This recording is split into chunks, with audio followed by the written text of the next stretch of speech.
या विषयावर ओबीसी मधून जे बोलतात मराठ्याला विरोध करून काय करणार तुम्ही?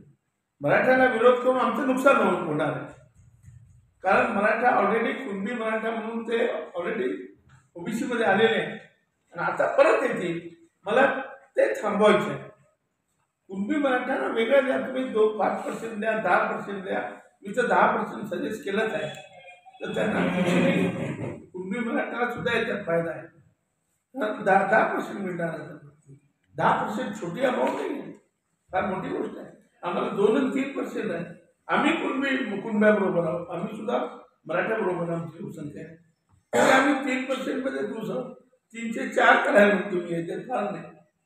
आणि कुणबी मराठ्याला 10% आम्ही सजेस्ट केला. मोठा भाऊ आहे, त्यांची चलती आहे, त्यांचं सरकार आहे. पाटलांना 1 दिवसासाठी मुख्यमंत्री करू, त्यांना सांगूया हे सोडवलं नाही. आणि म्हणून माझा दावा आहे की मी जो फॉर्म्युला दिलेला आहे तो त्या पद्धतीने ते सुटू शकतो. याच्यापूर्वी सुद्धा 1994 मध्ये जेव्हा मंडळ लागू व्हायचं होतं आणि त्यापूर्वी मान्य सुधाकर नाईक मुख्यमंत्री होते. मान्य सुधाकर मुख्यमंत्री होते त्यावेळेस धनगरांची मागणी होती, बंजारीची मागणी होती. 94ची गोष्ट सांगतो तुम्हाला, 30 वर्षापूर्वीची. आणि त्यावेळेस सुधाकर नाईक काय केलं, 4% भटक्या विमुक्तांना होतं आरक्षण, 10% ओबीसीला होतं. तर 2% वाढवून दिले आणि धनगरांना घेतला आणि बंजारांना घेतला.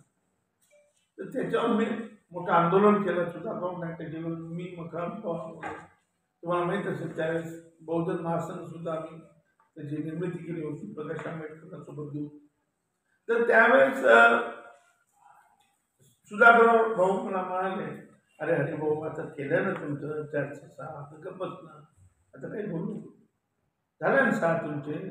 मी म्हटलं साहेब मला 2 द्या तुम्ही, मला नको आहे 6, पण हे धनगर नको आहे आणि वंजारी नको आमच्या, त्यांना द्यायचं वेगळं.